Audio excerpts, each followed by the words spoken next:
Ferrari is furious because Mercedes may have just broken Formula One. A new engine design, completely legal on paper, could give them up to 15 extra horsepower without the FIA being able to stop it. This could mean 17 seconds of advantage per race. That's not a gap. That's domination. And here's the worst part. The FIA already approved it, which means they can't ban it, at least not without triggering a legal war. What Ferrari just uncovered might be the biggest technical scandal since 2019. And if this loophole stays open, the championship could be over before the first race even starts. We'll break it all down. But first, subscribe, because the truth behind this engine will shock you. It started as a whisper in the paddock, a quiet rumor, buried in December meetings, when teams thought no one was watching. But by January, that whisper had turned into full-scale panic, because Mercedes was hiding something, not with secrecy, but with silence. A silence so calculated, so precise, that even Ferrari didn't realize what was happening. Until it was too late. Behind closed doors, engineers began noticing the numbers. Tiny discrepancies, microscopic shifts, margins that should not exist. At first, it looked like an error, a calibration issue, an outlier. But then came the pattern. Every simulation, every test run, every power trace, Mercedes was faster, more stable, more efficient, and not just a little, up to 0.4 per lap in race simulations. Over 1,100 laps completed in pre-season testing. That's not a car that's fast. That's a machine that's already ready to win. But how? And why didn't the FIA stop it? That's what Ferrari wanted to know. Until they discovered the one sentence, the single line in the 2026 regulations, that opened the door to everything. And once they saw it, everything clicked. But here's where things get even more dangerous. Because what that line allows could change the next 5 years of Formula One. Buried deep inside the 2026 technical manual, right there in Article C 5.4.3, is the sentence that may decide the entire season. It reads, compression ratio must not exceed 16:1. All measurements to be conducted at ambient temperature. On paper, harmless, simple, standard. But that phrase, ambient temperature, is now the most dangerous clause in Formula One. Because what happens to engine parts? At full racing temperature, they expand. Every cylinder, every piston head, every metal wall. And Mercedes knew this. From the very beginning, they build a power unit that plays by the rules until the moment the lights go out. Then, the engine transforms. Under race heat, the combustion chamber shrinks just enough to increase the real compression ratio from the legal limit of 16 to an effective 18:1. That's illegal if tested at race temperature, but the rules don't allow that. The FIA is only checking motors cold, and that's what Mercedes exploited. But here's where the real shock comes in, because this wasn't just clever engineering. It was planned, deliberate, pre-approved. Mercedes disclosed this idea to the FIA months ago, showed the design, explained the materials, passed every benchmark, and the FIA said yes. They stamped it, homologated it, which means if they try to ban it now, they're the ones who broke the system, and Mercedes knows it. When Ferrari found out what Mercedes had done, they didn't just get angry. They remembered. Back in 2019, Ferrari was in the spotlight for a fuel flow controversy, a loophole, a gray area, something that technically wasn't illegal, until the FIA changed the rules mid-season and shut it down. Ferrari's performance collapsed. Their image took a hit, and they were never the same again.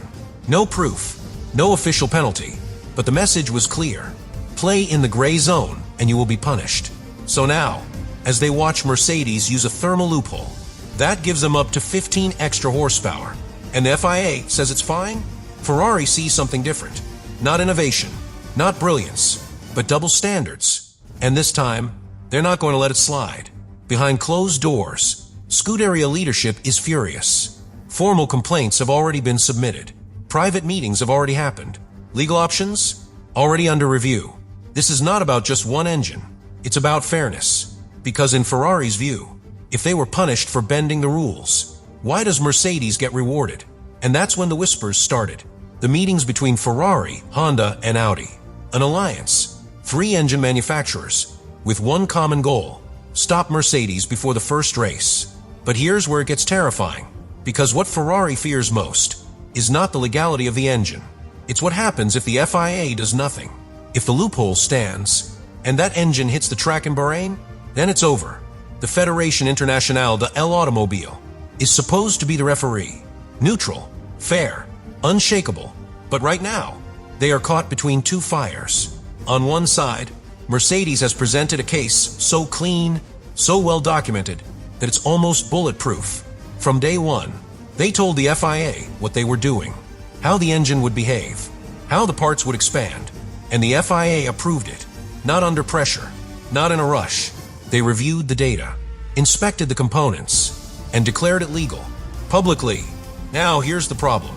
If the FIA reverses that decision now, just days before Bahrain, they admit they got it wrong, and that opens a door they never want to touch. Mercedes has already made it clear. If the FIA tries to block the engine now, they'll fight back, legally. And we're not talking about just a paddock protest. We're talking full-blown corporate litigation. Ola Kalinius, the chairman of Mercedes-Benz, is personally prepared to escalate. Why? Because the engine wasn't built in secret. It was built under supervision. And if the FIA moves the goalposts now, after approving it, that's not regulation. That's sabotage. But the other side is just as dangerous. If the FIA does nothing and lets Mercedes run this engine, the entire competitive balance of the sport could collapse in the first few races. Why? Because no other team is ready. No one else has this technology. Not Ferrari, not Audi, not Red Bull, not Honda. And the difference isn't small. Analysts estimate Mercedes' power advantage could be worth up to 4/10 per lap. In Formula One, that's years of development, gone, wiped out by one loophole. So now the FIA faces a brutal choice. Ban the engine and risk a legal war with one of the biggest automakers on Earth. Or let it stand and risk the integrity of the entire championship. And here's where it gets worse. Because either way, they lose. This is it. The desert, the track, temperatures soaring above 40 degrees Celsius. Track temps hotter than anything Barcelona could offer. And now, the engine goes live. No more theory. No more simulations. No more hiding behind paperwork. Because once those cars roll out of the garage, everything will be exposed. Live telemetry, official lap times, real performance under real heat. And here's why it matters. If Mercedes' engine truly transforms under temperature, then Bahrain will reveal it. Not in a press release, not in a protest, but in pure, undeniable speed. And the paddock knows it. Every team, every engineer, every driver, they're not just watching the stopwatch. They're watching for proof. Proof that Mercedes wasn't bluffing. Proof that their engine can survive the heat. Proof that the thermal expansion trick actually works when it matters most. Because if it does, if Mercedes finishes the week with the most laps, the highest top speeds, and bulletproof reliability, then Ferrari's nightmare becomes real. But Bahrain is more than just a test. It's the final warning shot. Because once we get to Melbourne, once the actual championship begins, any protest will no longer be theoretical.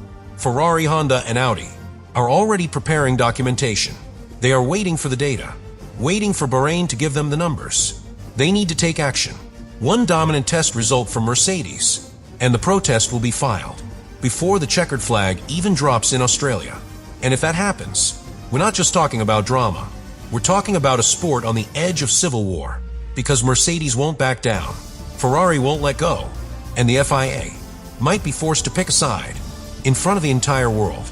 That protest could trigger investigations, legal hearings, technical reviews, or worse, it could split the grid in two.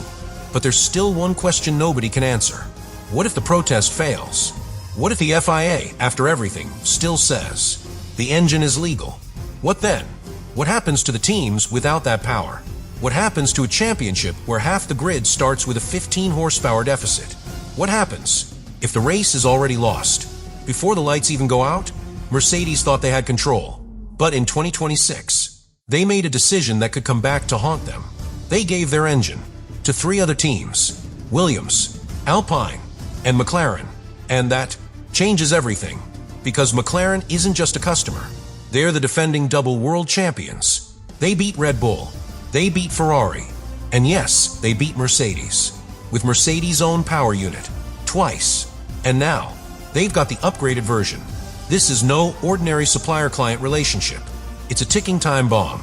Because if McLaren has the same engine, with better aero, better execution, and better drivers, then Mercedes might have built the most powerful engine on the grid, only to lose to it. Again, Toto Wolff knows it. He's already admitted, on record, that if he could go back, he wouldn't have supplied McLaren. But it's too late. Contracts are signed.